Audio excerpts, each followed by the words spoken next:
Isang maulan na hapon po sa bawat isa sa atin, and welcome to your favorite show, The Baptist Lunch. At salamat sa Panginoon na tayo kasama-sama despite the devil is trying to work. No, at jablo talaga pagkakataon sisigitan niya ang bawat minuto ng buhay natin. Kaya kailangan mag-ingat mga kapatid, no? And always be sober, be vigilant. At salamat sa Panginoon na nandiyan dyan lagi ang kanyang salita to compose you, to comfort you, and to do anything na maggagabay po sa atin. Kaya magandang tanghali sa lahat ng mga kapatiran natin na ngayon ay sumusubaybay na po sa ating pong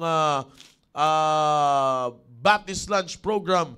And once again, welcome sa inyo pong pinakapaboritong programa. And again, sabi ko nga, ay nag-cancel na ng pasok. Oh, wow. Yan, nag-cancel na ng pasok. At yung grupo ng Manila West ay bumalik. Nag-report sa akin si Brother Joshua Nolia sa bahay at sabi, wala. Magagalit na naman si Mayor Isko nito at baha na naman sa Manila. No? At pero salamat sa Panginoon. Kaya mag-ingat ha, wag pagbaha, wag nang lumusong. Delikado mga kapatid, ha? Delikado.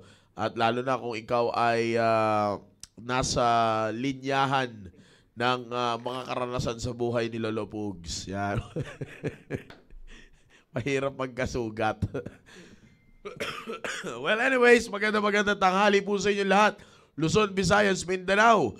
Magandang tanghali po sa inyo. North, South, East, and West corner ay magandang tanghali po sa inyo. And of course, ay magandang gabi o magandang umaga sa aming mahal na pastor. 12:33 na ng umaga sa kanila.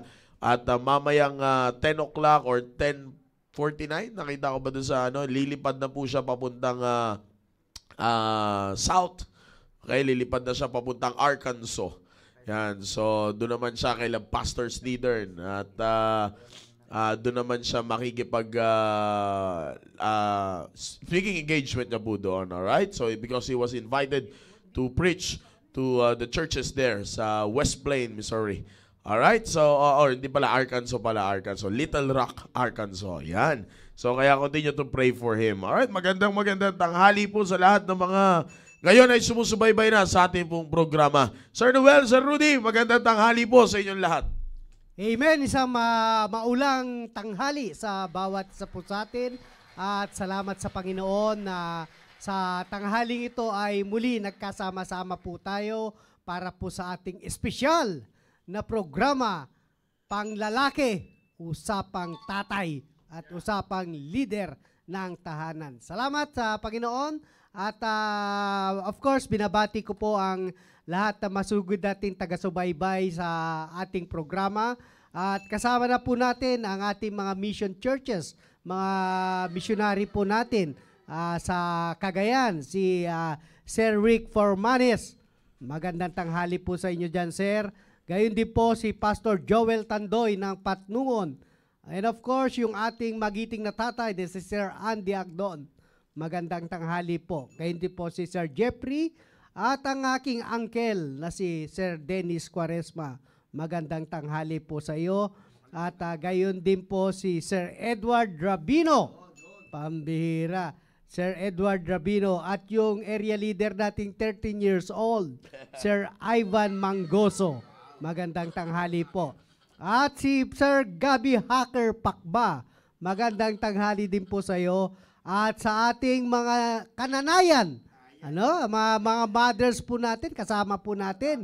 Oo, marami sila. And gayon din, yung ating mga young people.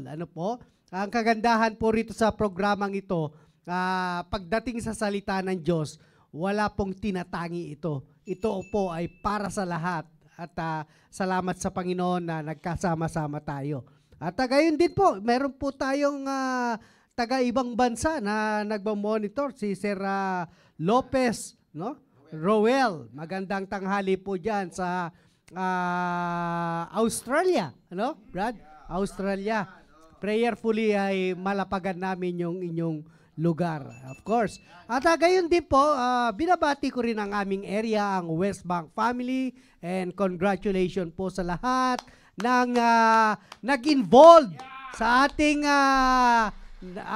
church-wide soul winning Masasaya talaga ang mga anak ng Diyos kapag nakakaakay ng kaluluwa sa paanan ng Panginoon. At hanggang sa muli, magsama-sama tayo sa susunod pang soul winning.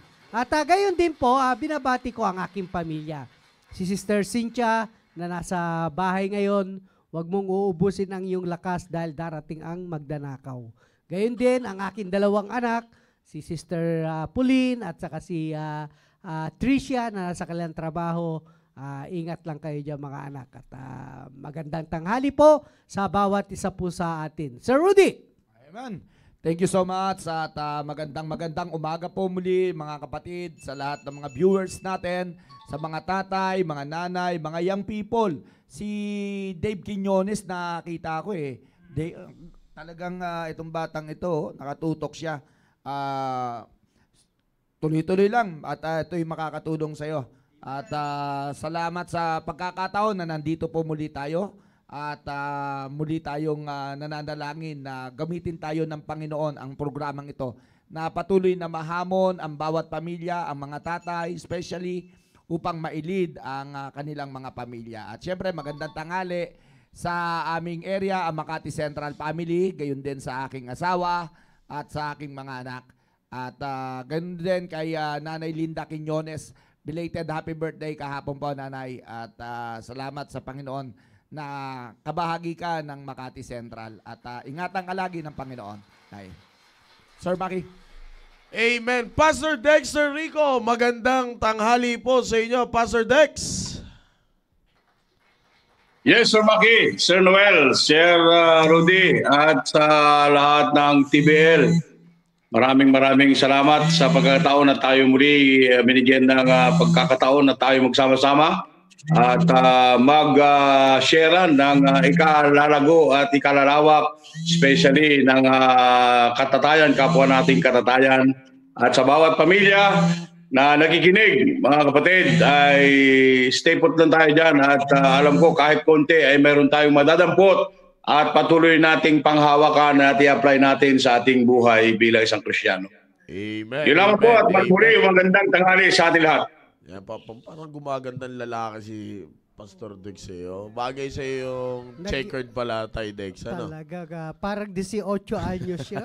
Pero dating talaga. Happy birthday kay Pastor Dexter. Belated. Happy birthday. Happy birthday. Kaya pala magandang lalaki. Yung sinasabi ko Release na yung Kala ko, Sir Mac, nakalimutan mo na ako, Sir Mac Mambihira Parang hinahanap yung bati ng aking lumalabas yung pagkakastilaloy. Hindi naman. At kailangan na natin maging pogi pag nasa kamera tayo Thank you, sir. Thank you po. Amen. At alam nyo po si Pastor Dex, salamat sa Panginoon na nakakasama natin si Pastor Dex. Every Friday, ano na yan resident co-host na yan ng The Baptist Lunch No, at yan ay instruction ng ating mahal na pastor. Kaya, Pastor Dex, magandang hapon ulit sa inyo. Alam nyo mga kapatid, maraming salamat. Sabi nga ni Sir Noel, no, sa lahat, it was a great yesterday. No? Napakaganda ng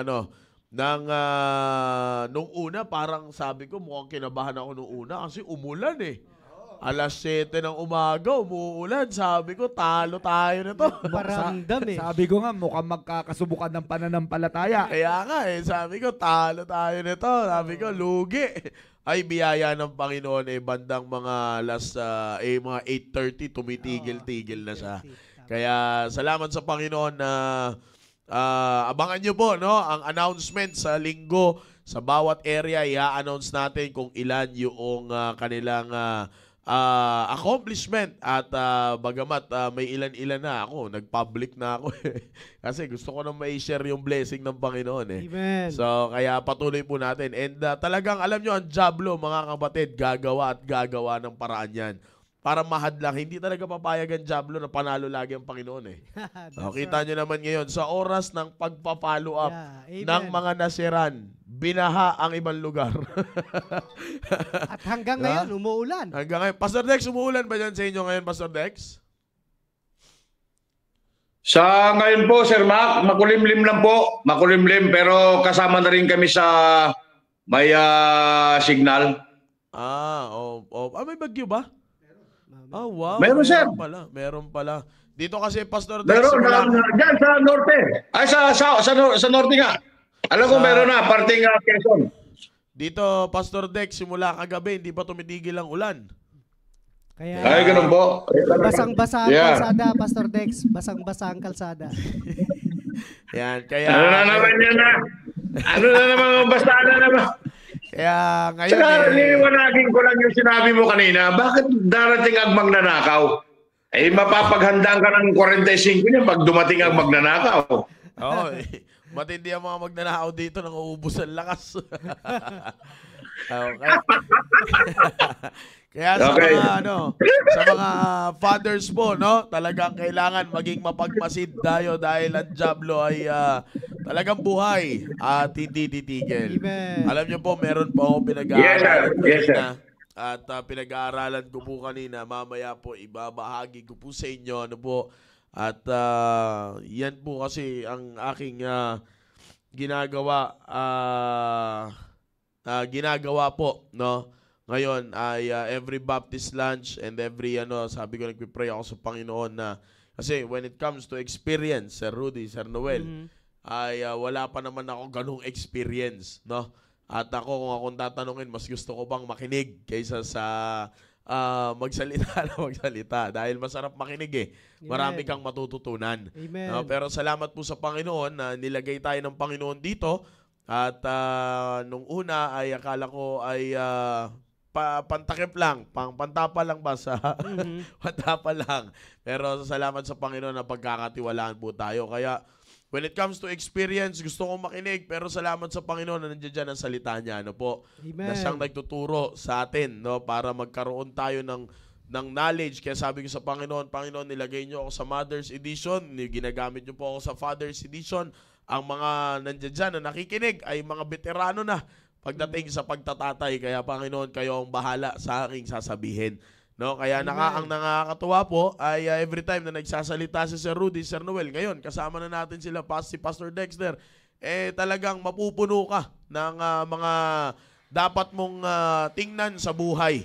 Amen. Sapagkat sabi ko nga walang perpektong mga tatay pero you will see fathers that hold on to God's principle. No? At hindi man sila naging perpekto sa biyaya ng Panginoon, ay sila ay natuto mula sa salita ng Diyos. Amen. At kung akong tatanungin, mga kapatid, no, sa mga kabataan na nakikinig, mas piliin nyo kung meron man, kung meron lang. Kung Amen. meron mang perpektong tatay, mas piliin mo pa rin yung tatay na natuto sa salita ng Diyos. Amen. Kahit sabihin mong perpektong tatay yan, ang basihan lang naman ng mundo sa pagiging perpekto na tatay ay yung madala ka at mabili ang lahat ng gusto mo. Yung magiging mabait na tatay. Yung pagiging mabait na tatay, yung hindi ko kontrahin si nanay. Ibibigay at ang mga ibibigay ang lahat. Pag sinabing gusto ko nito, bigay. Yan ang mabait na tatay at perpektong tatay. Pero nais ko pong sabihin sa inyo, mga kapatid, no? Ang pinakamaganda na dapat po nating bigyang pansin, no, sa lahat ng mga young people dyan at dapat yung pasalamatan sa Panginoon, no, ay walang iba kundi yung tatay na natuto mula sa salita ng Diyos. Amen. Yan ang pinakamaganda sa lahat. And mamaya po meron ako ibabahagi sa inyo. Amen, amen. Pero ngayon ay bibigyan muna natin ng oras, no, sila Sir Noel, si Pastor Dexter at si Sir Rudy. At makinig tayo lahat, mga kapatid. At kaya yung tatlong kasama ko dito ay sana hindi nyo kami tinutulugan, no? At dahil balang araw magiging tatay din kayo. Di ba? At baka pag kayo ay hindi nakinig, baka pati sa pagsasaing poproblemahin kayo ni Sir Rudy. Baka wala tayong kainin. Sir Noel, Sir Rudy, and Pastor Dexter, the floor is yours. Amen. At salamat muli sa pagkakataon at pinauna ako ng aking mga kabady. At muli mga kapatid, sa programang ito, tulad ng ating mga napag-aralan, ay tinalakay po natin yung buhay ni Elijah at Elisha. At kung meron man magandang tularan itong dalawang ito Hindi ko masasabi na yung isa lang, kundi silang dalawa. Yeah. Bakit kamo? Yung nagtuturo at yung tinuturuan ay talagang andoon yung pagkakaisa. Andoon yung andoon ang same spirit. Yun ang Yeah, pinakamaganda. Parehas sila merong mataas na pagkilala at meron silang pagrespeto sa Panginoon. Which is, ang gusto natin mangyari ay yung ganong klaseng karakter ay madala at ma-adapt din natin sa ating pamilya. Amen? So, dito sa pagpapatuloy, mga kapatid, ay maganda rin po yung natalakay kanina sa Our Family Time with God. At itong text na rin na ito ay gagamitin ko para mas lalo pang mapagbuti natin yung ating pamilya gamit ang text na ito. Sabi rito sa Proverbs 22, verse number 4, by humility and fear of the Lord are riches and honor and life. So kung mapapansin natin dito, by humility and fear of the Lord. So doon sa karakteristik na ito pong katangiang ito, makikita din po natin ito doon sa dalawang persona na si Elijah at Elisha. Mayroong pagpapakumbaba at mayroong mataas na pagrespeto o pagkilala sa Panginoon. Ano po? At yung kasunod, mayroong pang maganda, may kasunod na blessing, Antindi. Yung blessing, mayroon pa. Ang sabi diyan, are riches, honor, and life. Pambira, matindi. Mga kapatid, ito po yung totoong yaman na dapat nating nasain. Yung matuto tayong magpapakumbaba sa harapan ng Panginoon at merong mataas na pagkilala sa Diyos. Sapagkat kung ganito po yung katangian na maa-adapt natin at dadalhin natin para sa ating pamilya, ay tiyak na talagang dadalhin ka sa kaayusan. Amen. Dadalhin ang ating pamilya sa kaayusan. Ano po? Kaya kung mapapansin ninyo, yung kasunod are merong honor and life. Ano po? Which is, ako'y naniniwala, Brother Noel, Yes. yung riches, honor, and life, ay yung mga bagay na yun ay kailangan ng bawat isa. That's right. At hinahangad ng bawat isa. Amen. Pero, ang pinakasikreto ng lahat, ang kailangan mong gawin, ay matuto kang magpakumbaba. Right. At Amen. matuto kang irespetuhin at kilalanin ang Diyos sa buhay mo. Yeah, Yan ang amen. pinaka-the best, mga kapatid. Alam nyo, ang pinakamahirap, eto po, kapag hindi natin naituro sa ating mga anak na matuto silang magpakumbaba sa harapan ng Panginoon at Amen. magrespeto sa Panginoon. Yeah. At nanasain lang nila ang kanila lang nais ay yung sila ay magtagumpay, madagdagan yung kanilang yaman o yung desire na nais nila ay yung mga yaman. Yeah. Mga kapatid, mahirap po yung ganon. Ang pinakamainam po, maituro po talaga natin yung ganitong klaseng pag-uugali. Kaya Yeah, amen. bilang tatay, mga kapatid, hindi lang tayo dapat hanggang salita. Hindi po hanggang salita. Yeah. Kaya nga kung ano yung bibitawan mo sa iyong pamilya, dapat nakikita po sa atin. Amen. Amen po, mga tatay. Kasi inseparable po, mga kapatid, yung humility at yung fear of the Lord, inseparable. Yeah. Hindi mo po pwede na meron kang mataas na pagrespeto o pagkilala sa Panginoon kung wala kang pagpapakumbaba. Yeah, amen. Ano po? Hindi po pwede. Kaya nga, yung ating tinuturo, dapat nakikita rin po sa atin. Amen. Yun ang pinakamahalaga dito. Kasi mostly, tatay, aminin natin itong bagay na ito. Kapag nabanggit natin, isang beses, 2 beses, humihinto na tayo. Nagsasawa na. Nagsasawa na. Ibig sabihin, na hindi na natin na ipapalo up, hindi na natin na sisigundahan o namomonitor yung mga dapat nilang gawin. Yeah, amen. At ito pa, yung consistency din natin, Yun. hindi rin makita sa atin. Amen. Lalong-lalo na pagdating sa gawain ng Panginoon. Yeah. Kasi makikita mo naman yung isang tatay, mga kapatid, na merong mataas na pagrespeto, meron po yung ginagawa para sa Panginoon. That's right. Hindi Amen. po pwedeng walang gagawin. Kasi ang tao na meron pong mataas na pagrespeto at pagkakilala sa Diyos, meron po talaga kayong gagawin sa Panginoon. Meron at meron po talaga. At yung salitang humility, sabi nga, lalo pa yung nadidevelop pa lalo yan habang lalo mong nakikilala ang Panginoon eh. Habang Amen. lalo mong nakikilala ang Panginoon, mas lalo mong ibinababa ang sarili mo. Kasi yung mas nakikita mo na talagang mas dais mo rin na itaas pa lalo ang Panginoon. Amen. Nakikita niyo pa mga kapatid, mga tatay, ang mga magulang, mga anak na nanonood sa amin. Mapalad tayo dahil meron po tayong programang ganito. Amen. Mapalad tayo dahil ganung kasigasig ang ating pastor. Amen. Na kahit sa anumang uri ng pamamaraan, lalong-lalo na yung pagpo-provide ng mga spiritual needs natin, katulad ng programang ito, ay hindi niya inalis, kundi mas lalo niya pang pinatitibay, pinalalakas para mapunan ang mga pagkukulang natin. Amen. Ano po? At yan ang pinakamaganda. Kung ang pag-aagaw-agawan ng mga anak, okay, o ng mga tinuturuan ay yung ari-arian at gustong maging tanyag, gustong maging maayos ang buhay, mga kapatid, ang pinakamaganda nito, kunin po muna at ituro po muna natin yung katangian na meron tayo, ipasa natin sa ating anak. Yeah, At yun amen. sana ang nasain ng ating mga anak.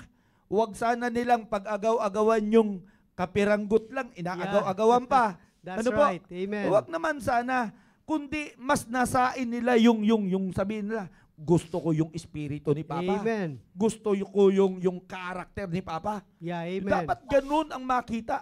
Gusto ko yung kahit pagod na, basta sa larangan ng Panginoon, walang pagod-pagod yan. Go, go, go. Go yan. Amen. Ang pinaka-the Amen. best. Truly. Alam nyo, mga tatay, sana makita sa atin Yeah. to. Amen. Alam nyo, kahapon lamang, ay nagkaroon tayo ng Church-wide soul winning. Abay, napakaganda na doon sana nagkaroon sana ng banding yung pamilya. Yeah, At that's ako'y right. naniniwala na marami pong gumawa niyan. Amen. Okay. Isa na rin po kami doon na gano'n ang ginawa. Yung pamilya, sama-samang nag-area. Abay, napakasarap po, di po ba? Yeah. Sapagkat pinagungunahan ng tatay, andyan yung nanay, andyan yung mga anak, ay the best. Amen. The best talaga. Tapos ang pinag-uusapan, ilan yung sayo? Ilan yung sayo? Di ba? Abay, kung ganyan ang mangyayari, mga kapatid, madidevelop ang kanilang pagmamahal sa Panginoon. Amen. Madidevelop ang kanilang pagrespeto sa Panginoon. Madidevelop ang kanilang pagkakilala sa Panginoon. Bakit? Unti-unti po nilang nauunawaan ang Amen. kahalagahan ng gawain ng Panginoon. Right. Amen. Alam nyo, maraming bata ngayon, pagdating sa gawain ng Panginoon, binabaliwala nila. Totoo yan. At mababa ang pananaw nila pagdating sa ganung bagay. Yes, sir. Kaya nga, no wonder, kapag in-invite mo ang bata, hindi ka sasamahan. Dahil ayon sa kanila, sayang ang oras. Amen. Sayang oras sa kanila, parang ganun, sayang ang oras. Mas sisikap, mas gugustuhin pa nila na tumutok sa cellphone nila kaysa Yun. na mamamigay ng gospel tracts. Tama. Kaysa mag-share. Tama. Lalo na kahapon, makulimlim, Mm. umulan. Aba, sabi ko nga, magkakasubukan ng pananampalataya ito. Mhm. Makikita natin kung sino talaga rito yung dedicated at yung merong committed sa kanyang ikinumit na sasama ako bukas kahit Yun. umuulan. Abay, mga tatay, mga nanay, hindi po ba napakagandang lakad yung nangyari kahapon? Yeah, amen. Napakagandang event yung nangyari kahapon. Amen. Na hindi lang nakikita kayo ng ating mga kasama, at tapos siyempre nakakapag-impluwensya din po tayo ng iba. Yeah. Ayun yung pinaka-the best po doon. Kaya bilang isang tatay, tayuan Yeah. natin yung ganitong klasing kalagayan at pagpapakita ng pagiging magandang halimbawa. Yeah, amen. Hindi lang yung hanggang salita, ipakita talaga natin ito sa gawa. At sabi nga, by humility and fear of the Lord are riches and honor and life. Napakaganda mga kapatid. Isipin mo, yung mga bagay na yun, yung pala ang tunay na yaman. Amen. Yun ang tunay na yaman, mga kapatid. Pero iilan sa atin, kaya ang nakakapuna ng ganito. Kung meron kang ability na para magpakumbaba, kasi sabi nga ni Pastor, yung humility, isang abilidad yan. Amen. Mga kapatid, mostly naman totoo eh. Kapag ikaw ay pinagmataasan o inapi, o alam nyo na, ikaw ay naagrabyado, ay minsan hindi mo na magamit yung ability mo na magpakumbaba. That's true. Oh, Amen. Sa halip na unawain, ay minsan pinapapatulan natin. Ano po? That's Pero right. mga Amen. kapatid, napakaganda na patuloy natin i-practice ang ganitong bagay. Lalo na, wala naman po talaga tayong ipagmamalaki sa harapan ng Panginoon. Yeah, that's Ano right. po? Wala po tayong may pagmamalaki. At kung ano man ang meron tayo, lahat po yun ay biyaya lamang talaga ng Panginoon. Amen. Pero kung talagang yaman, sabi nga, kung yaman din lang naman ang nanasain yeah. at nais nating ipasa sa kanila, maipasa nawa natin itong dalawang bagay na ito. By humility and the fear of the Lord. Amen. Yan po ang totoong yaman. Amen. At dadaling ka niyan sa honor. Yeah. Ano mo? Amen. Dadalhin tayo nun eh. Yeah. Napakasarap po, mga kapatid.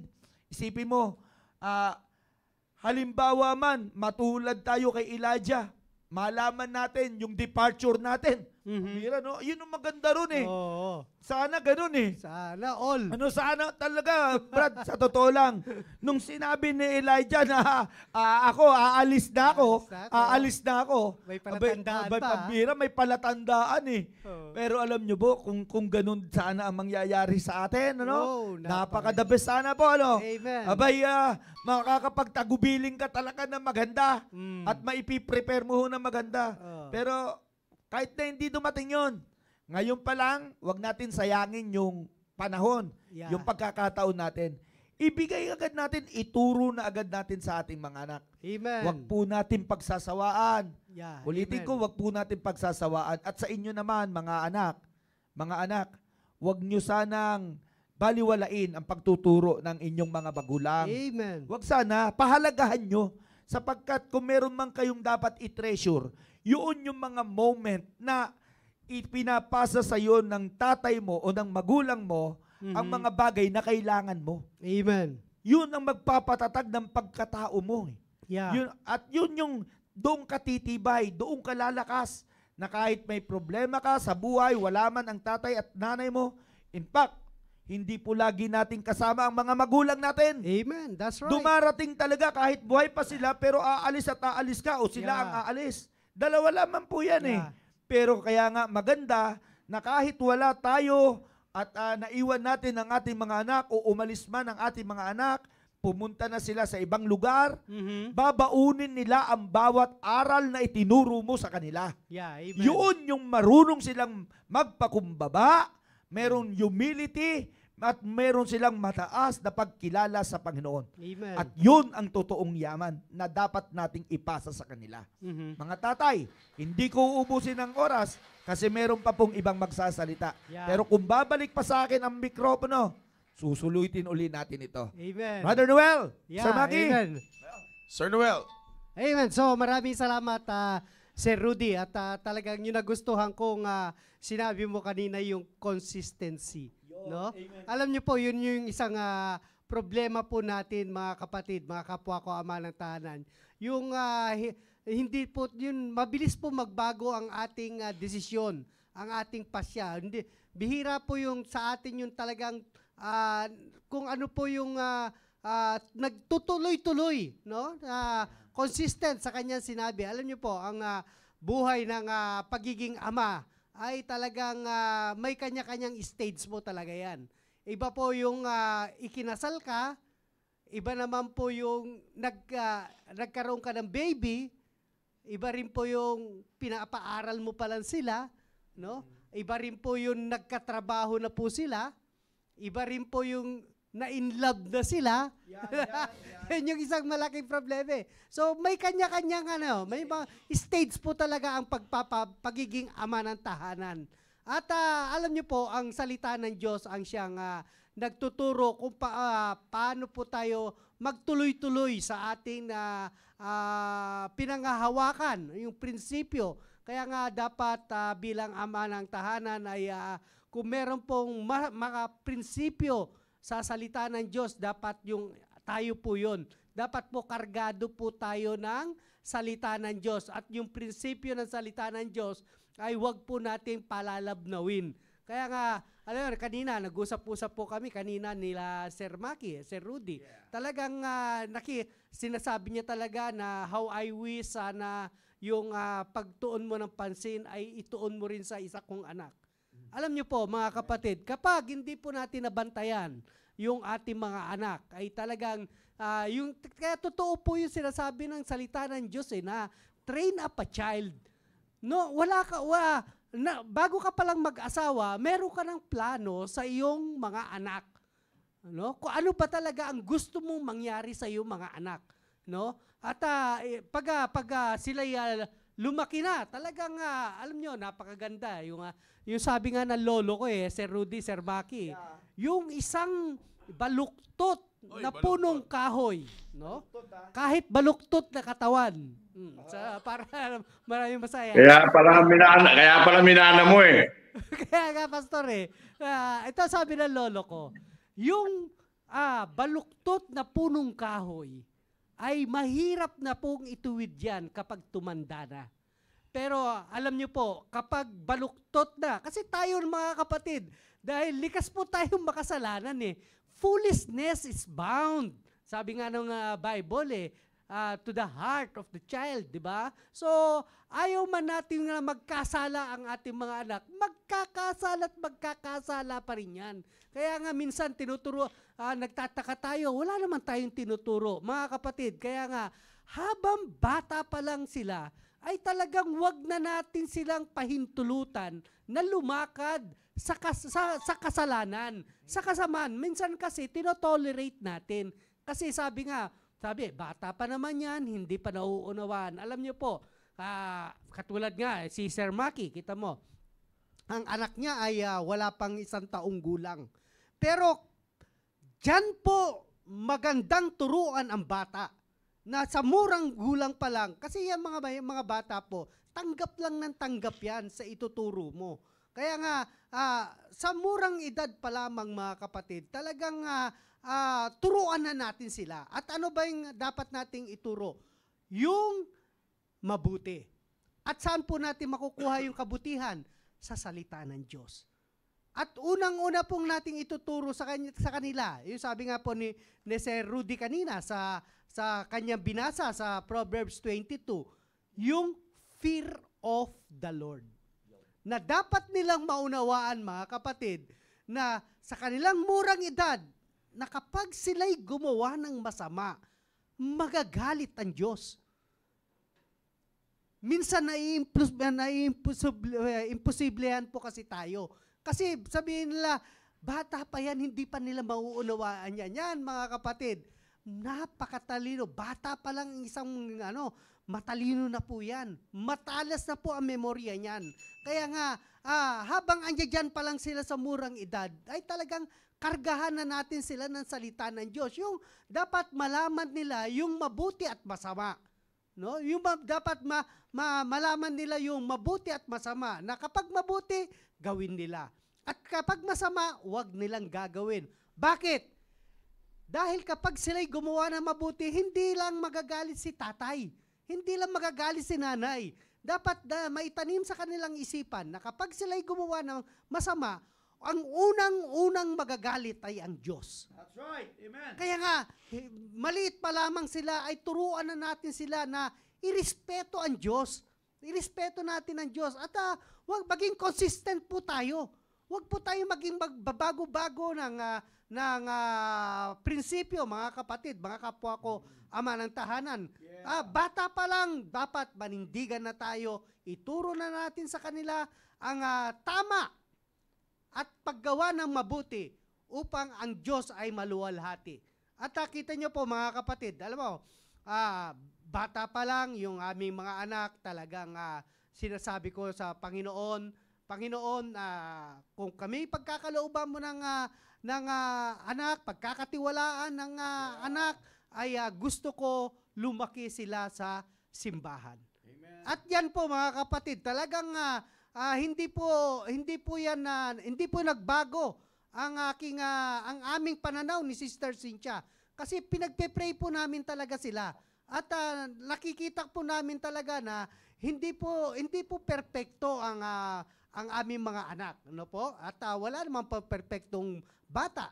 At talagang kinakailangan lang natin talaga silang i-guide, mga kapwa ko ama ng tahanan, i-guide, maging consistent tayo na talagang dapat malaman nila na walang pinakamahalagang araw maliban lamang sa araw na pagtitipon para sa Panginoon. At yun pa mga kapatid, kahit may mga okasyon sa aming pamilya, no, okasyon sa ibang pagtitipon, ay hindi po namin pwedeng ipagpalit yung pagtitipon para sa Panginoon. Dahil nakikita po namin, dapat maunawaan nila na yun po yung pinakamahalaga sa buhay.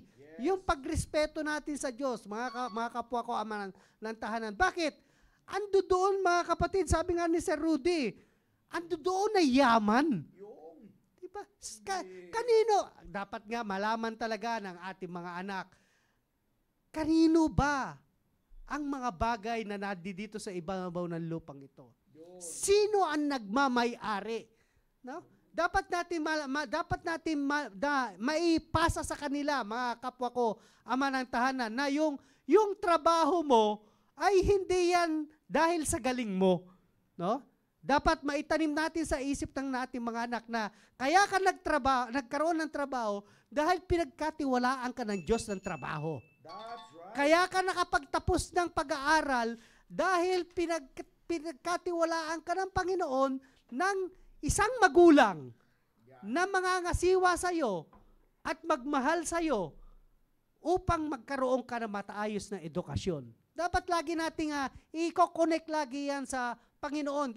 Talaga makikita mo, mga kapatid, ang totoong yaman ay mula sa Panginoong Jesucristo, ay mula sa Diyos. Kita nyo, mga kapatid, hindi na natin maibabalik yung event natin kahapon, mga kapatid. Hindi na natin maibabalik yun. Yung nagawa natin para sa Panginoon kahapon, hindi mo na maibabalik yan. Kaya nga, kung hindi ka nakapuntos, mga kapwa ko ama ng tahanan, kung hindi ka nakapuntos sa Panginoon, ay talagang lugi ka. Magiging mahirap ka. Mahirap ka. Pero kita mo yung mga ama ng tahanan na nag-involve sa soul winning. Kita mo yung kasiyahan na may kwento sila at saka hindi lang talaga kwento. Dahil ang saksi ay ang Diyos. Hindi mo pwedeng pasubalian na dahil kitang-kita ng Diyos na talagang nag-i-involve ka.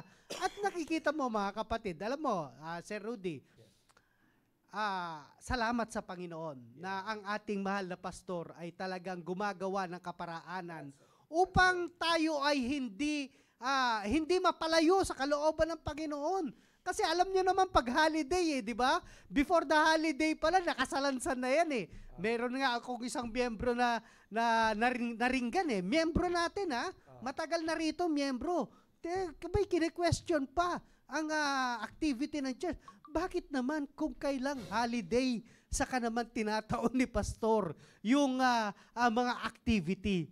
Alam nyo, hindi kasi natin nauunawaan. Wala po kasi tayong karunungan Kaya nga, nakafocus po kasi tayo sa makamundong bagay. Kasi bakit?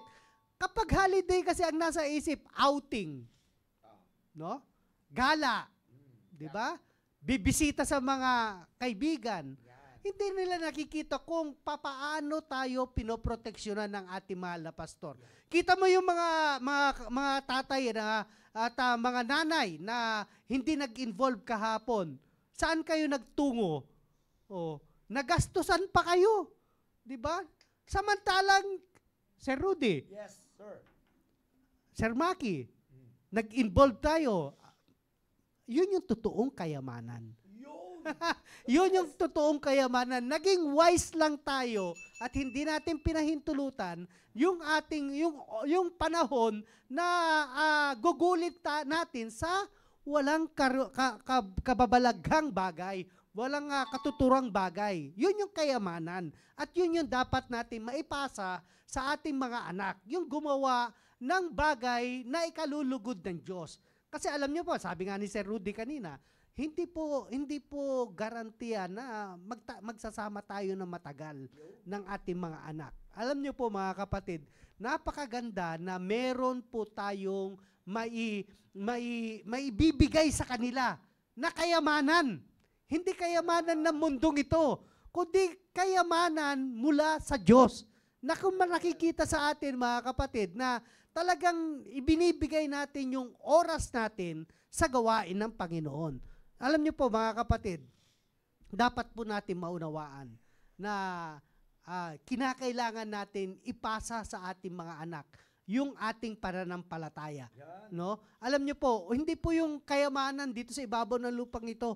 Kaya wala pong kasiguruhan po yung mga yaman po rito mga kapatid. Yung consistency natin sa ating pananampalataya ay dapat yun po yung makikita sa atin ng ating mga anak upang kapag sila'y lumagay na sa ating kalagayan, naging magulang na sila, ay talagang yun din sana yung yun nawa yung maipapasa din nila sa kanilang magiging pamilya. Kaya nga sabi nga ni Pastor, nagdidil tayo sa susunod na henerasyon. Gusto natin na magkaroon ng Pilipinas na maayos na bansa, na maging maayos na bansa sa pamamagitan ng ating pamilya. Mga kapatid, mga kapwa ko ama ng tahanan, kung hindi ka man nakasama kahapon, kung hindi ka man nakapuntos sa Panginoon kahapon, ay nitong mga darating na araw, huwag mong pahihintulutan na agawin ng dyablo yung oras mo. No? At talagang makikita mo, dapat kung papaano ka manindigan sa salita ng Diyos, huwag mong palalabnawin. Mahirap magdisiplina, mga kapatid. Mahirap manindigan sa salita ng Diyos. Lalong-lalo na kapag ina-apply natin sa ating mga anak. Hindi po natin yan makikita. Yung dulo niyan, mga kapatid. Kapag tayo'y nag-wave, bumaluktot tayo sa ating paninindigan, mga kapatid, ikapapahamak ng ating pamilya yan. Kaya nga, tuloy-tuloy tayo. Alam mo, napakasarap. Yung sabi nga ni Sir Rudy kanina na about Elijah and Elisha. Mga kapatid, andito na ang ating mahal na pastor. Diba? Alam niyo po, ang kabutihan sa ating mahal na pastor, talagang nakafocus siya sa pamilya. Lalong-lalo na sa kapwa tayo, mga kapwa ko ama ng tahanan. Gustong-gusto ng ating mahal na pastor na makita ang mga tatay na pumupuntos at gumagawa ng kalooban ng Diyos. At yun naman po yung ating kagustuhan, di ba po mga kapwa ko ama ng tahanan? At alam niyo po, kapag gumagawa tayo ng mga bagay na ayon sa salita ng Diyos, ayon sa kalooban ng Diyos, mga kapatid, yung yaman, hindi yan ipagkakait sa atin ng Diyos. Yung karunungan, hindi po ipagkakait sa atin ng ating Panginoon. Kaya nga, magtuloy-tuloy lang tayo, mga kapatid. I-enjoy natin, alam niyo po, mga kapatid, i-enjoy natin ang salita ng Diyos. Kapag nagbitaw ang ating mahal na pastor patungkol sa prinsipyo ng pagpapamilya, dapat natin yakapin yun. Dapat natin ipamuhay yun kaagad. Dapat natin i-apply yun sa ating pamilya. Dahil mga kapatid, dapat ang prinsipyo ng ating mahal na pastor ay prinsipyo dapat natin. Huwag natin palalabnawin yung prinsipyo ng ating mahal na pastor pagdating sa ating tahanan. Dapat natin i-follow up yun. Dapat natin i-implement yun, mga kapatid. Alam niyo po, mga kapatid, hindi madaling mag-train ng bata. Pero, mga kapatid, kapag ikaw ay nanindigan sa salita ng Diyos, magiging madali lahat. Magiging madali lahat at makikita mo ang bunga sa bandang dulo. Na talagang masasabi mo, salamat na lang na ako ay nanindigan sa salita ng Diyos. Mga kapatid, tuloy-tuloy lang tayo. Tuloy-tuloy tayo. At makinig tayo sa ating mahal na pastor. At dahil siya yung Elisha, sabi nga, Marami nga nagsasabi, sana makopya ko ang puso ng ating mahal na pastor. Di ba? Dahil talaga, sana yung ugali ni pastor katulad ko rin. Sana dalawa ang puso ko. No? Sabi, ay kanta pala yun. Kaya nga mga kapatid, hindi pa huli ang lahat. Hindi pa huli ang lahat. Kung tayo man ay kung nakakakita man tayo mga kapatid, katulad nung linggo, may isa akong tatay na nakausap na sabing grabe daw ang persecution na nararanasan niya sa kanyang pamilya. Ay sabi ko sa kanya, Sir, yung persecution mo, persecution ko rin yun. Iba-iba lang ang tagpo. Dahil ang dyablo ay gusto niya lagi na ihiwalay tayo sa kalooban ng Diyos, wasakin ang ating pamilya. Pero salamat sa Panginoon na may salita tayo ng Diyos, may church tayo, na kung saan nakakapakinig tayo ng encouragement upang tayo ay hindi manatiling discouraged. Kundi maka-encourage, magpatuloy tayo at magiging masayang tatay tayo kapag nakikita natin na tayo ay lumalakad ayon sa salita ng Diyos. Kaya nga mga kapatid, alam niyo po, mahirap nang turuan ang ating mga anak kapag may mga trabaho na. Pag kumikita na sila. Pero ito ang dapat natin tatandaan, mga kapwa ko ama ng tahanan. Huwag mong ipagbili ang iyong authority sa iyong anak na kumikita ng pera. Tatandaan mo, ang pagiging tatay mo ay tatay mo pa rin. No? Hindi mo yan hiningi sa gobyerno, kundi ibinigay yan ng Diyos at pangalagaan mo yung pinagkatiwala sa atin ng ating Panginoon Diyos. Dahil isang araw, haharap tayo sa Diyos at yan ang ating pagbibigay sulit sa Panginoon kung papaano natin inalagaan yung ating pamilya ayon sa salita ng Diyos. Sir Maki. Amen. Pastor Dexter, please.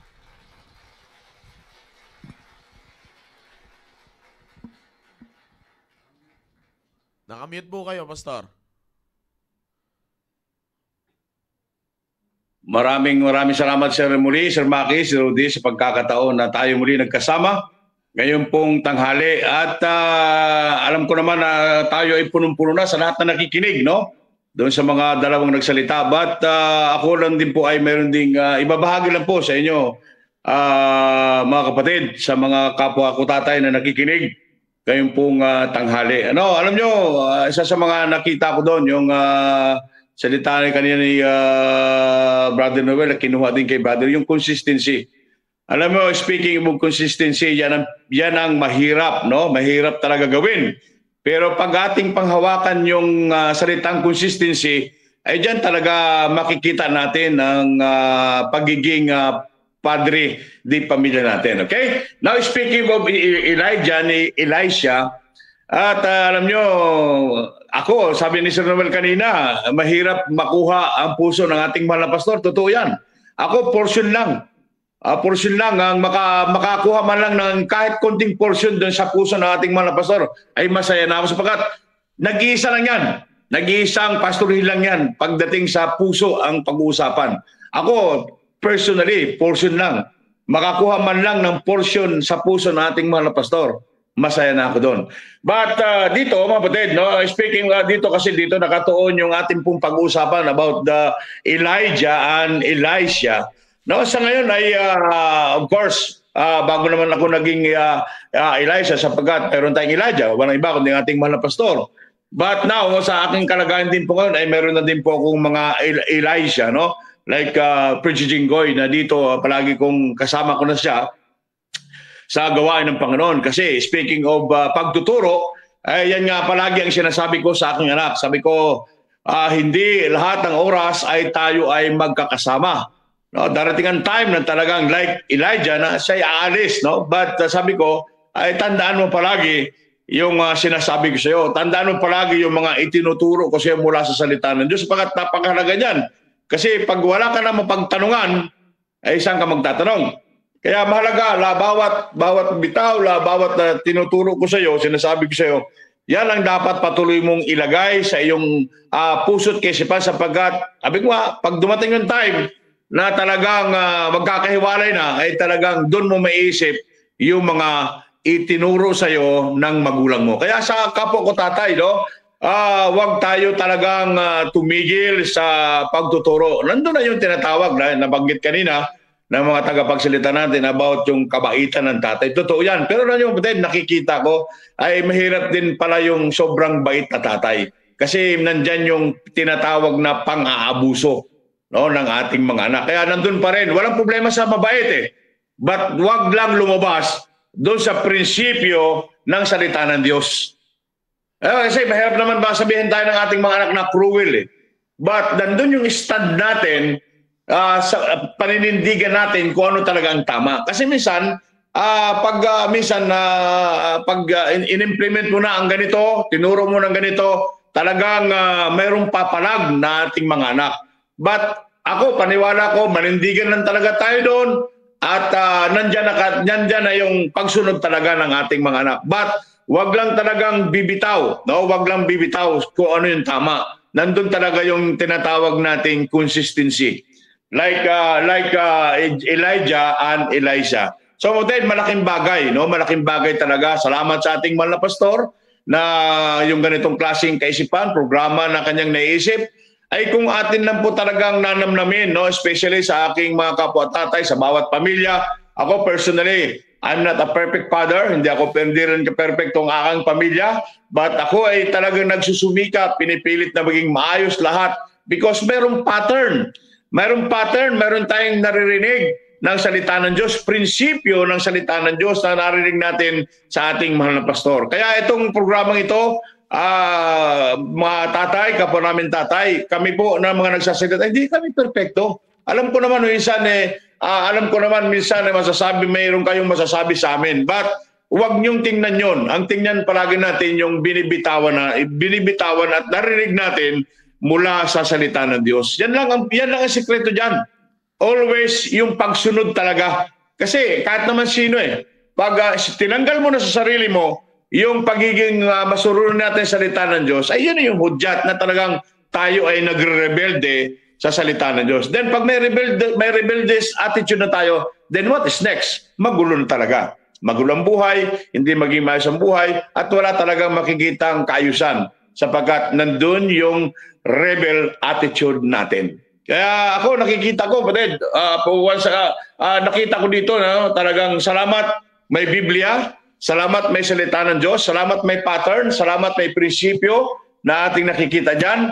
No? At salamat sa ating mga pastor na walang tigil sa pagtuturo sa atin. Sinishare niya mga bagay na kaayos ng bawat pamilya. Then, alam niyo kung ang sekreto na lang talaga, sundin lahat ng ating mga naririnig mula sa salita ng Diyos, mula sa ating mga pastor, prinsipyo. Yan lang ang sekreto sa nakikita ko dyan, Sir Maki, Sir Rudy. No? Wag na tayo magpakalaot-laot. No? Makikita natin dyan kung saan ang blessing talaga. Biblical naman yan. Pag talaga sumunod ka, makikita mo, ay talaga nandyan ang pagpapala.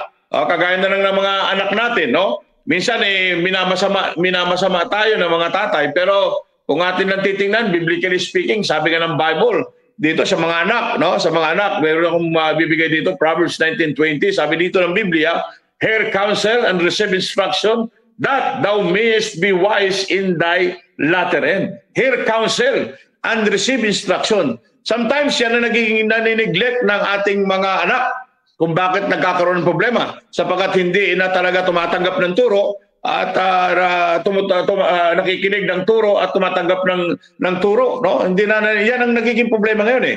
Like sinabi ni Sir Maki kanina, mayroon isang kinounsel about that. No? Sa mga anak na gusto rin sana maging gano'n. Kung ating ititrace, bakit nagkaganon yung anak? Sapagkat walang counsel, hindi na nakikinig ng counsel at hindi rin tumatanggap ng turo. Pero pinaka-dain yan, kung alisin lang yung mga ganong klaseng attitude, tanggapin yung instruction, ay palagay ko naman walang mga kabataan ngayon na daspaninghado at hindi mawawala sa sirkulasyon. The problem is ngayon na mga atak natin, tatay, kapwa natin tatay, ay manindigin lang palagi tayo. Sundin natin kung ano sinasabi ng Bible. At sa mga anak natin, tumanggap kayo ng turo. At alam ko, sinisiguro ko sa inyo, magiging maayos lahat ang buhay natin. Like nakikita nyo naman, no? Lalo na yung laking si Isay. At makikita nyo, kapatid, ang diferensya sa mga nag-disobey at sumunod talaga sa instruction at tumanggap ng turo, ay makikita mo talaga ang kagandahan ng dulo. No? Kaya sa mga kapo ko tatay, sa bawat pamilya, nanay, mga anak na nakikinig ngayon sa ating programa, kapatid, maging open heart lang tayo, maging open mind lang tayo, ialisin yung mga negatibo at saksakan ng positibo. Ako'y naniniwala na magiging maayos ang bawat pamilya. Bakit? Mayroong instruction, mayroong pattern, may prinsipyo, no, na ating pong nakikita. Hindi to haka-haka. Hindi haka-haka ng mga nagsasalita na nakikinig ninyo. Si Rudy, Sir Noel, Sir Maki, mga kapatid, ito, sabi nga kanina Sir Maki, hindi naman kami perfecto. Totoo naman eh. Hindi kami perfecto. Purutin natin kung ano yung maganda talaga at sa ikakaayos ng bawat pamilya. Okay, so once again, maraming salamat. Huwag kayong magsawa sa amin, no, na makinig. Bagamat minsan nakakasawa, palagi nasawa na kayo, sige lang, tuloy-tuloy. Sabi nga ni Sir Ruben, tuloy-tuloy lang tayo. At ako'y naniniwala na meron talaga tayong kahit konti na mapupulot at mai-apply natin sa ating pong buhay. Once again, mga fathers, family, mga anak, sundin natin kung ano yung sinasabi ng Bible para maging maayos ang ating buhay. Sir Maki, Sir Rudy, Sir Noel, thank you and God bless you. Alam niyo po mga kapatid, no, sa lahat ng mga tatay na nakikinig po dyan ngayon, no, at meron lang po ang gusto ibahagi po sa inyo. All in all, as I listen to Sir Rudy, Sir Noel, and Pastor Dexter, ay isa po sa mga na-realize ko sa lahat ng kanilang sinasabi, isa ang pinakamahalaga sa lahat, no, at lahat ng yun ay hindi mangyayari kung wala ang presensya ng isang tatay. No po? All in all, mga kapatid, the presence of the father is very important. Actually, kahit sa ang aspeto nyo po ilagay yan, actually kanina hearing their lesson, no, at regarding with their experiences in life, no, nakakatuwa na makapakinig. At the same time, ako ay mixed emotion. I'm not trying to be emotional, pero I have this mixed emotion. It's because of the reason na mas lalo ko pang nakikita ang halaga ng presensya ng isang tatay. No? At katulad ng sinasabi ni Sir Rudy, maghahanap talaga sila ng isang mga bagay na pwedeng makita nila na yun ang mas pipiliin nilang kunin kaysa sa presensya ng isang tatay. Alam niyo, pag sinabi natin presensya ng isang tatay, hindi yan yung presensya na kung saan maaabot mo lang ang kanilang gusto.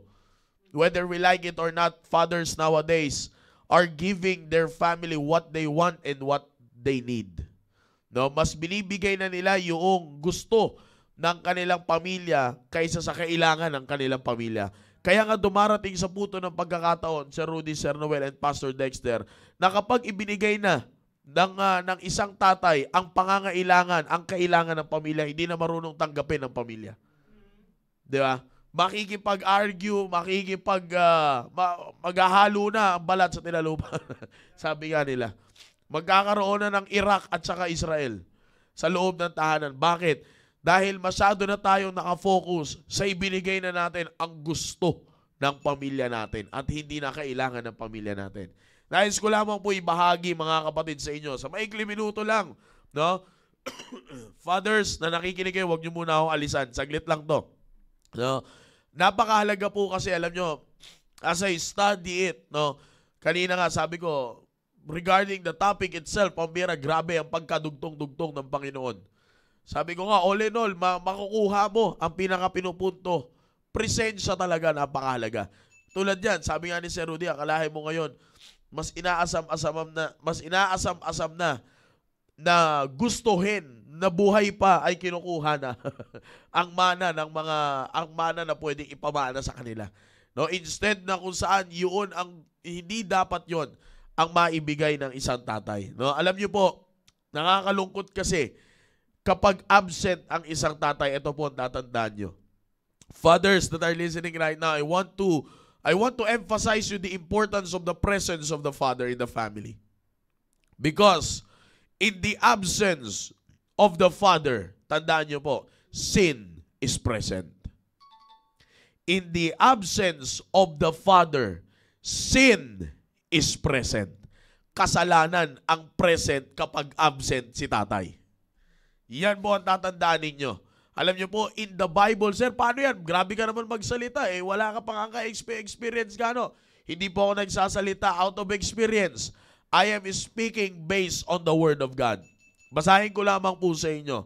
Sa aklat po ng Genesis chapter number 4, ang sabi po ng Bible, and Adam knew Eve, his wife, and she conceived and bare Cain, and said, I have gotten a man from the Lord. Ang ganda, mga kapatid, ng pasasalamat ni Adan para kay Cain. I have gotten a man from the Lord. And she again bare his brother Abel. And Abel was a keeper of sheep, but Cain was a tiller of the ground. And in process of time it came to pass that Cain brought of the fruit of the ground an offering unto the Lord. And Abel, he also brought of the firstlings of his flock and of the fat thereof. And the Lord had respect unto Abel and to his offerings. But unto Cain and to his offerings he had not respect. Okay? And tuloy natin, verse number 5. And Cain was very wroth, and his countenance fell. Nagalit si Cain, sa madalit sabi, mga kapatid. At ito po, mga kapatid, ang kasunod na verse. And the Lord said unto Cain, why art thou wroth? And why is thy countenance fallen? If thou doest well, shalt thou not be accepted?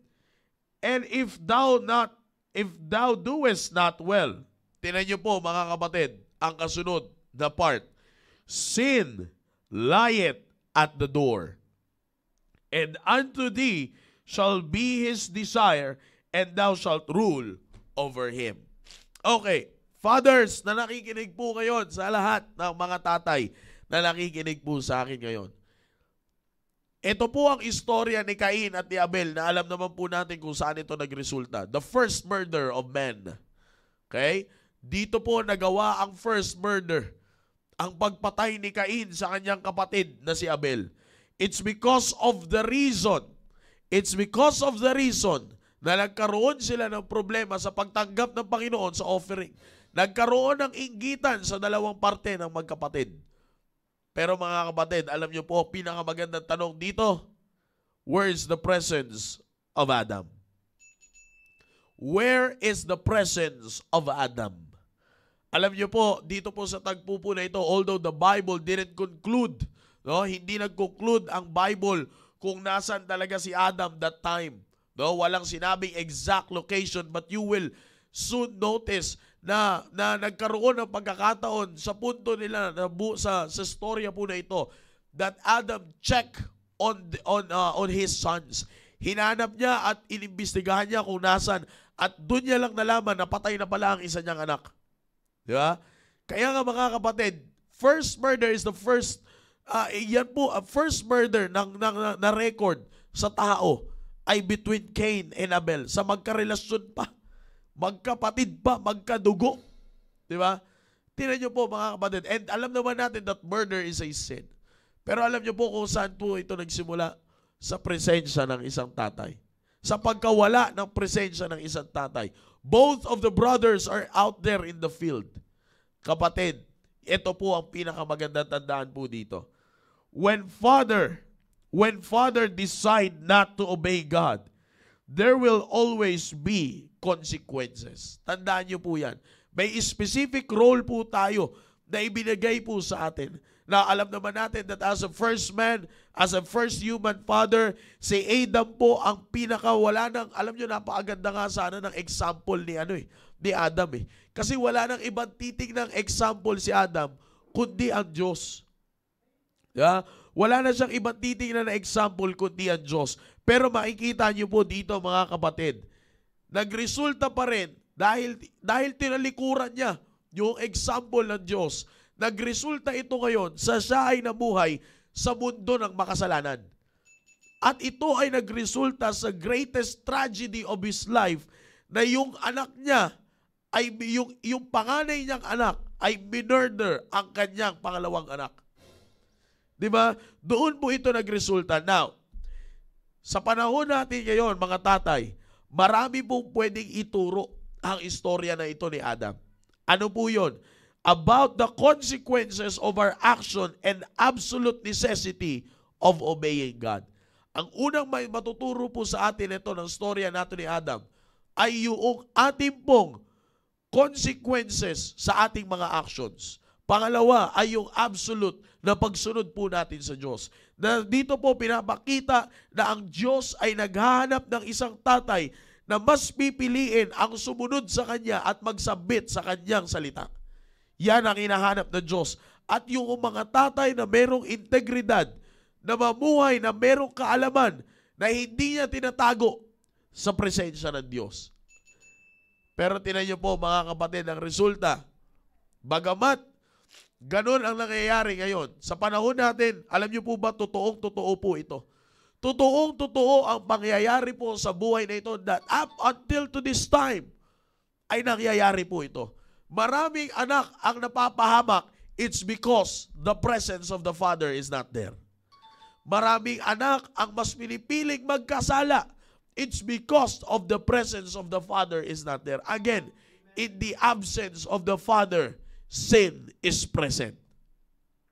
Tandaan niyo po yan mga tatay. Akalain niyo po, sabi po dito in verse number 7, if thou doest well, shalt thou not be accepted. Sabi ng Diyos kay Cain, kung maayos naman ang ginawa mo, matatanggap ka naman eh. Pero kung hindi maayos ang ginagawa mo, tingnan niyo po ang sabi ng Bible, if thou doest not well, sin lieth at the door.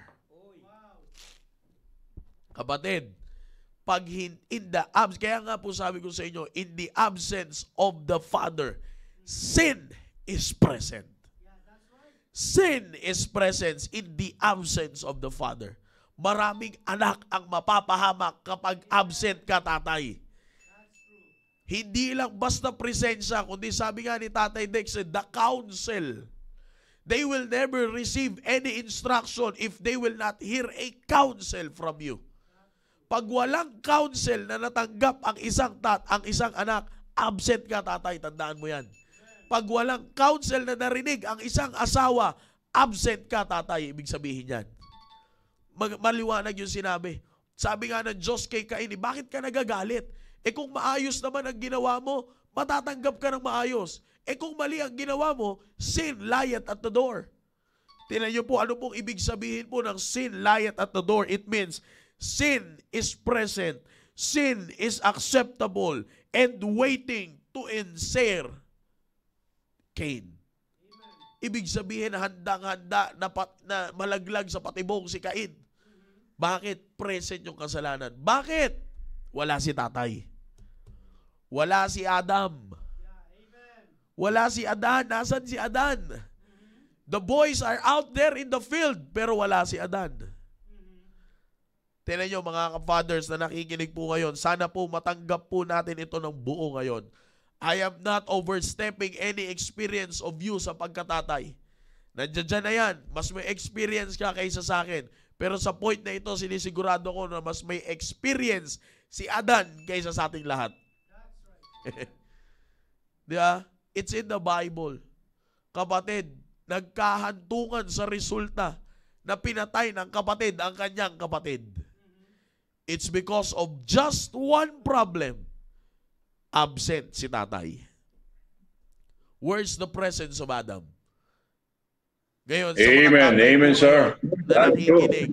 Kanina, binabanggit po ni Sir Rudy, binabanggit ni Sir Noel, binabanggit ni Pastor Dexter. Sabi ko nga, all in all, ang ganda ng sinasabi nila, ang ganda ng mga mensahe, ang ganda ng mga punto. Pero lahat yun, walang kwenta kung walang presensya ng tatay. Sino ang magtuturo sa sinasabi ni Sir Rudy sa mga anak na mas mahalaga na makuha mo yung ginagawa ko para sa Panginoon kaysa sa yaman ko? Same thing kay Sir Noel. Sino ang makakakita? Sinong mga anak ang makakakita ng isang tatay na nagpapagamit para sa Panginoon? kung absent si tatay? Saan manggagaling ang counsel na sinasabi ni Pastor Dexter para may ma-receive na instruction ng mga anak kung absent si tatay? The greatest tragedy in the life of Adam after being separated from God is the murder on his own family. Sakit, mga kapatid, ano? Nakakalungkot, napalayo ka na sa presensya ng Diyos, nagkaroon ka pa ng matinding problema sa pamilya mo. Sounds familiar, fathers? Napaka-familiar po, di ba? Sobrang familiar. Na minsan darating sa punto ng pagkakataon na hindi mo maintindihan kung bakit. Pero makikita nyo po, mga kapatid, kasi kaya lang nangyari yun, absent si tatay. Wala ang presensya ng isang tatay. Kaya nga again, nasa year of commitment pa rin tayo, fathers. Sa lahat ng mga fathers, mga kapatid na nakikinig po ngayon, please make a commitment to always be present in your family. Hindi lang sa presence mismo, hindi lang sa figura, kundi pati sa katuruan. Maging present ka, tatay. I'm begging you, fathers, I have seen a lot of people ngayon, young people, Sir Noel, Sir Rudy, Pastor Dexter, na hindi mo mapaliwanag bakit nila pinasok yung ganong klaseng punto sa kanilang buhay. Alam nyo ngayon, ang mga nakakalungkot, sa mga young people,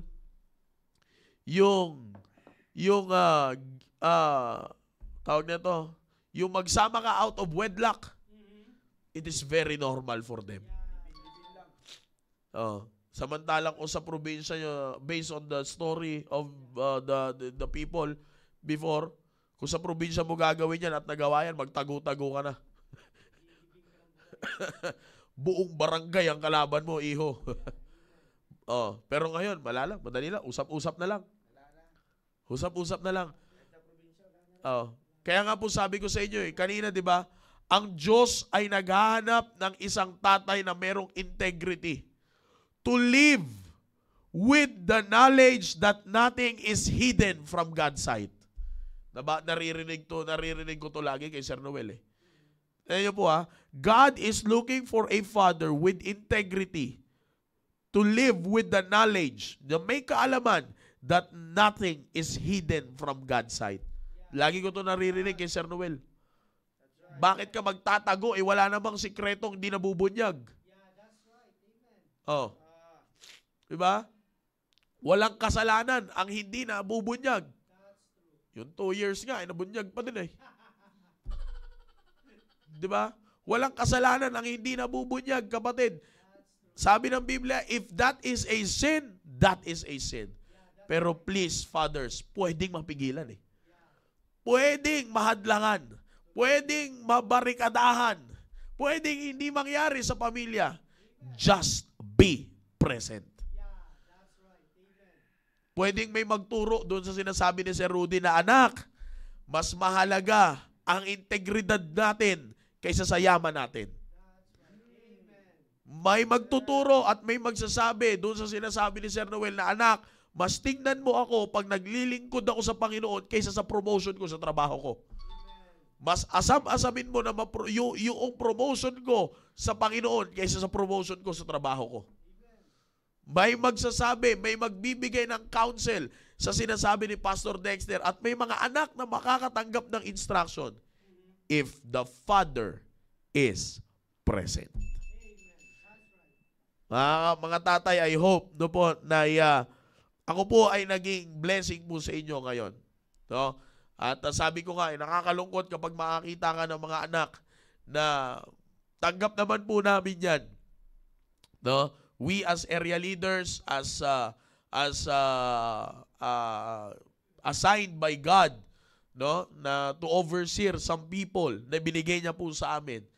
Minsan tanggap namin na may young people at masaya kami na may mga young people na lumalapit sa amin to ask counsel.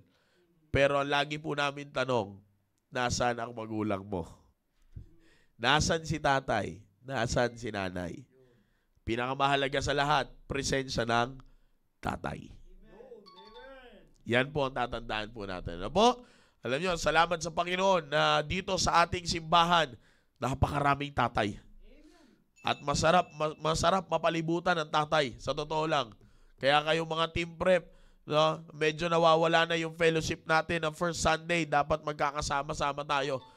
Palibutan ninyo, babalik natin yan. At papalibutan natin muli. Papalibutan namin kayo uli, mga team preparation na lalaki. Palibutan ninyo ang sarili nyo ng tatay. Napakahalaga yan. Alright? Hanggang dyan po muna tayo, mga kapatid. And then we will continue ang the importance of the presence of a father next week. No? At dahil nandun tayo, sinusundan natin yung istorya ni Elijah at ni Elisha. Yung disciple and the discipler. Yan, yung mapakaganda po yan. Tandem yan, the best pagdating sa katuruan. Okay? Maraming salamat po sa lahat ng mga kapatiran natin sumubaybay. Ngayon, Pastor Dexter, once again, thank you for being with us. Ngayon pong hapon po na ito. Thank you, Sir Maki, Sir Rudy, Sir Noel. Thank you. Amen. Amen. Maraming salamat po sa lahat ng mga kapatiran natin na ngayon ay sumubaybay, sa lahat ng mga tatay na nakinig po ngayon. No? Salamat po sa inyong presensya at sana marami pa tayong tatay na matulungan pa sa pamamagitan ng programa na ito. Again, the very purpose of this program is not to condemn any people, no? At hindi po kami dito nagbababa ng tao, kundi sa biyaya ng Panginoon ay sama-sama po tayong lalago sa ating pong pag-aaral ng salita ng Diyos. At walang ibang hangarin po ang programa po na ito. Minsan, may maririnig tayong hindi natin gusto sapagkat ang pinakabasihan ng programa po na ito ay ang salita ng Diyos. At hindi po ito, we're not trying to impose our own opinion, but we are teaching the Word of God. Kung meron mang unang tatamaan at nasasaktan sa sinasabi namin, kami po yun. Sapagkat yan ang lesson, kaya masaya kaming ibinabahagi sa inyo, sapagkat mula rito ay natuto din po kami. Kaya mga fathers, sama-sama po tayo at magkita-kita po tayo on the next Friday episode ng inyong pinakapaboritong programang The Baptist Nurse. On top of all this, along with Sir Noel and Sir Rudy, kami po muli ay nagpapasalamat po sa inyo lahat. To God be the glory. God bless you all.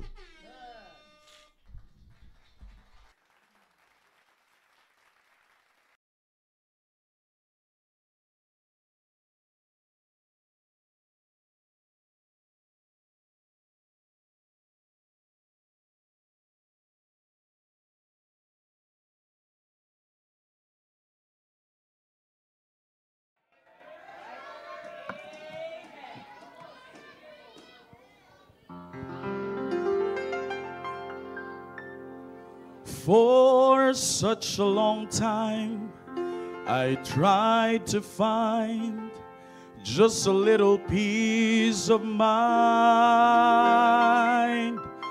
but nothing I found seems to satisfy. No lasting peace did I find.